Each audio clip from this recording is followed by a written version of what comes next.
but I read it. I wrote to my agent, this is the most batshit insane script I've ever read. I need to meet these two guys.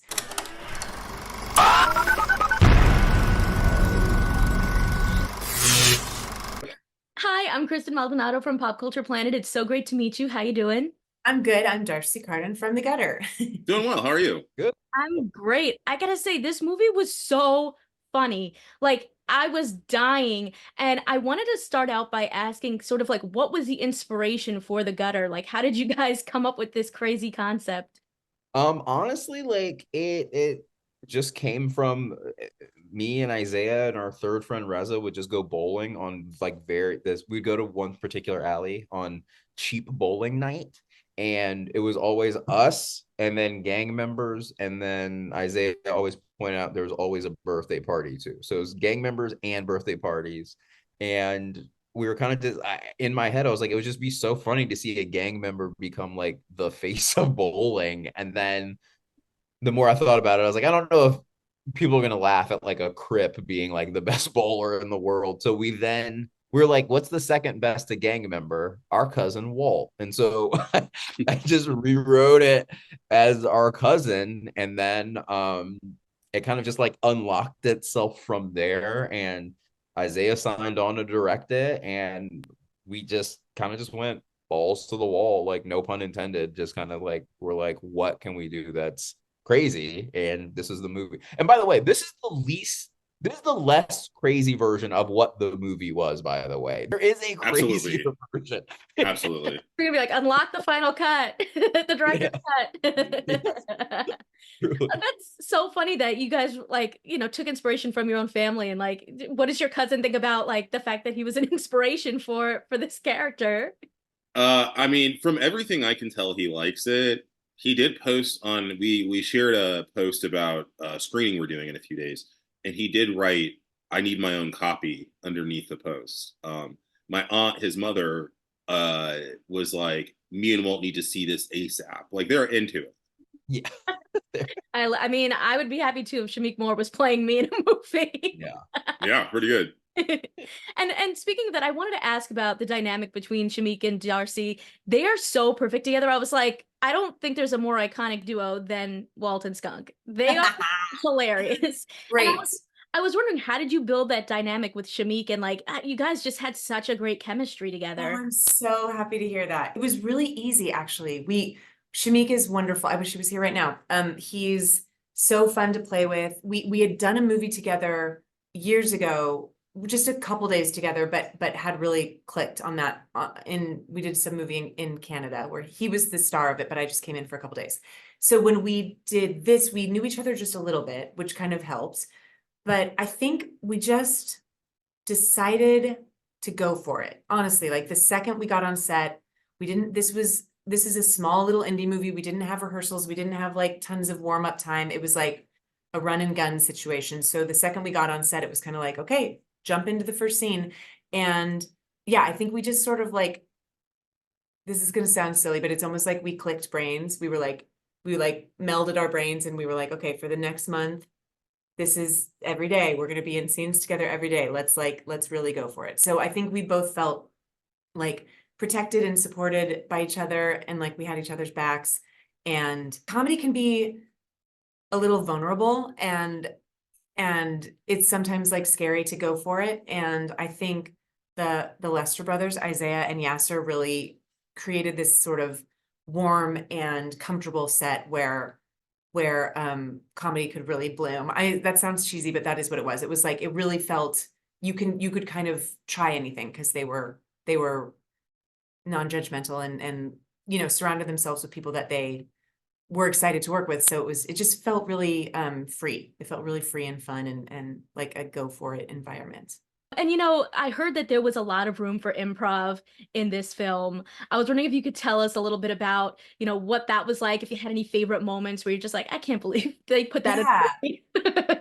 The funny thing is that's how I felt about the script. As I read the script, I was like, I cannot believe they're gonna put this in a movie. I can't believe this is going to be on a screen. Like, I can't believe I'm gonna say these lines. And I would check in with Yassir and Isaiah all the time and kind of point to the script like, are you sure? and I'm gonna say this. You want me to say this? Okay, I'll do it. I'll do it.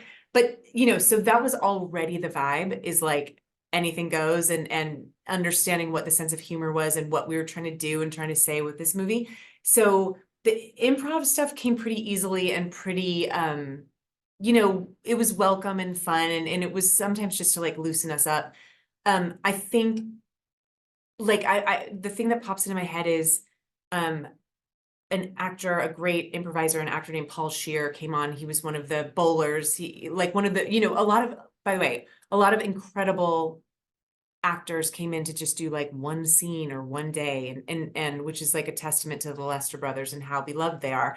But I think because Paul is, such an incredible improviser, they just kept saying like, say whatever you want, and he would really bring it, and that would force, Shameik and I to bring it, and it's hard to remember what was on the page and what was improvised, but I think some weird shit got in there.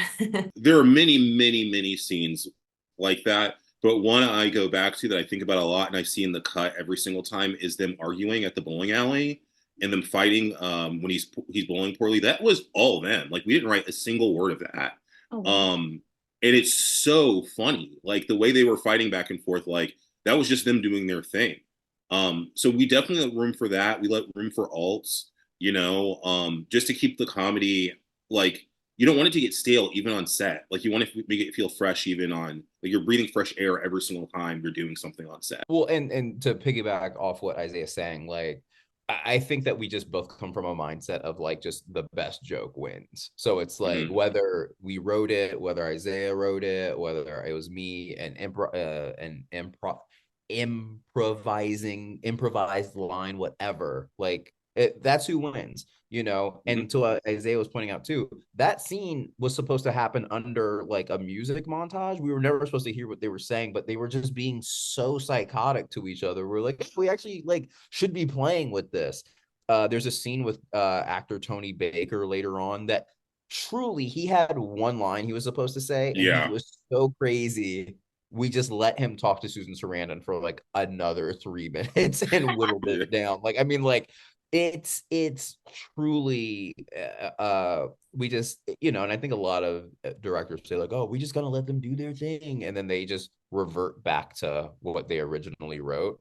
But not us. We were truly just like that's and to what Isaiah's saying, like comedy, I genuinely feel, and I know Isaiah shares this too, it's not like magic. Like if you have a good magic trick, you can tour and just keep doing that magic trick. And every time people are like, oh, with jokes, you can hear it like if unless it's phenomenal, like especially live, you have it the one time. But people usually don't want to hear the same joke over and over and over again. So that's what Isaiah is saying to that fresh air. We were really just like, what else is out there? Like, you know what I'm saying? Like, there's no way what we just came up with was the funniest thing. Like, let's keep going. And also to our producer Liz, who like really made sure we had the time to let these things happen. Like, I really couldn't be more thankful. What would you say for you guys was maybe the more either memorable or challenging moments on set of like, trying to bring this project to life? I'll say on set, it starts as a complaint that becomes a compliment. On set, we had a lot of things happen. We were supposed to have multiple bowling alleys. They all fell through. So every bowling alley is the exact same one, just CGI'd. Like, so that kind of stuff, like I would find myself fuming, but I mean this from the depths of my heart and soul. Like being able to direct this with my brother like gave me a level of confidence and calm that I don't think I would have had otherwise, and like second perspective into problem solving and being like, we're making a movie, you can relax, we will figure this out. So to me that was the most challenging thing, is just feeling like god, like just thing after thing is going wrong, but then not just having like a co-director, but it be someone that is my best friend, help me through those times is like my rose and thorn, if you will, of the filming process. I love that. What about for you, Isaiah? Mine is one specific thing that happened.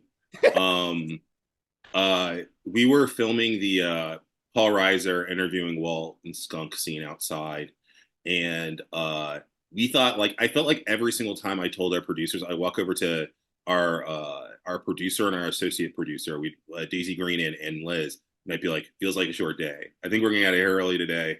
I think we're gonna get out of here early today. And they're like, yeah, we do too. And it's Paul Reiser's last day. And we're outside in LA, it's summertime, it's like 95 degrees, and a police helicopter flies over, and it's just like killing our sound. It's so loud, it's directly over us. So we sit there and we wait. We're like, we're gonna wait for it to clear, we're gonna wait for it to clear. It leaves, and then another one comes right behind it. And then that one leaves, and another one. There was like some suspect in our area, but it killed our entire morning. It Uh-huh. was it was insane. Well, you guys made What it through. is Huh? love that your big one was you thought we were gonna go home early that day. I swear to God, I walked right up to Liz and Daisy Green, and I was just like, "Feels like an early day," and they're like, "Yeah, I think so. Like, we're gonna roast through this afternoon scene." It's like as soon as I put that in the universe, it became the longest, most unnecessarily long shooting day of all time. It was such an easy day. It was such an easy day. And Um, to point out also what he's saying, not only was it a hot day, but we were also filming around a fire. So we were also yeah, just hot from like needing to be around a fire. That is a good one. Some of the montage scenes, like bowling montage scene, or there's a scene where we're like in a gym and we're sort of like trying to get our like our strength up or whatever. And those were really fun because it would be a situation where we wouldn't have a lot of time. And it was just very like probably, you know, a bunch of people shouting things out, try this, try this, try this. And, you know, pulling it too far in one direction or whatever, and seeing like how far we could go. And I'm sure a lot of the stuff not making it into the final cut, but those were really fun and felt very playful and silly. And in particular, that one where we're in the gym, there was like a lot of stuff that made it onto the cutting room floor that is probably for the best, but we were laughing a lot, you know? Oh my gosh, I love that. And I mean, you've been in so many incredible shows and different projects that we all know and love. And so I was wondering, what was it about, this film that kind of made you want to go this route and kind of into like a more indie Yeah. environment? It really, really, really was the script. It was like, I can't just like explain enough how much of an impact the script had on me. I was like taking pictures of lines and sending them to like my sister and my husband and my, some of my friends, being like, look at what I'm reading right now. Like, look at, or I have like a camera roll full of me taking pictures of my script. But I read it. I wrote to my agent, this is the most batshit insane script I've ever read. I need to meet these two guys. And not even sure if I wanted to do it or not, because the script is so nuts. But then met with the Lester brothers, fell in love immediately. We really like speak the same language and really get each other.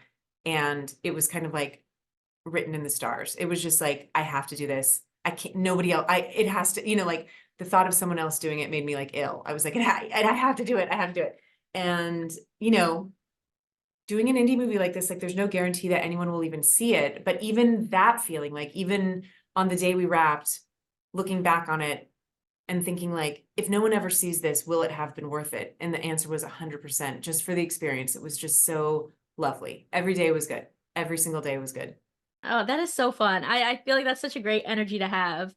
I also wanted to ask you, like, while I have you here, Yeah. in addition to this film, I know you recently were in Nobody Wants This. You had a reunion with Kristen Bell. What was that like? So fun. It was so fun. I love Kristen. We're always sort of like looking for reasons to work to hang out, but just to work together again.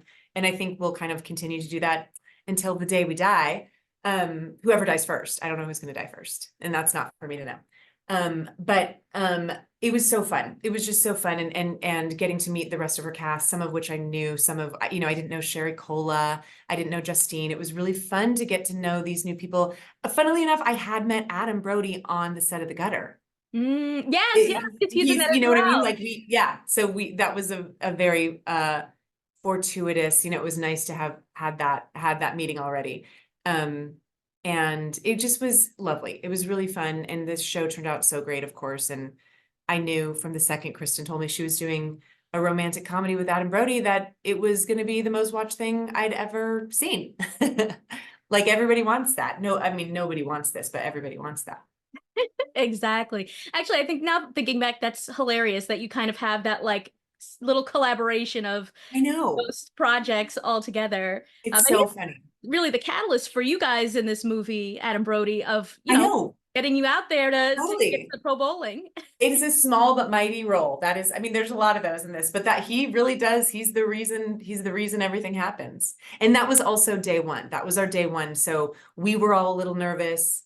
Shameik and I were like, okay, we gotta, this is our first day of this movie where we're gonna be here every day. And then Adam Brody comes on, who we're like a fan of. And I think we were a little awkward. And a few months later, I saw him at Yassir's wedding. Yassir, the writer director who got married a couple months after this. And we talked, and I was like, I gotta tell you, Adam, like we got a lot more comfortable and cool after you left.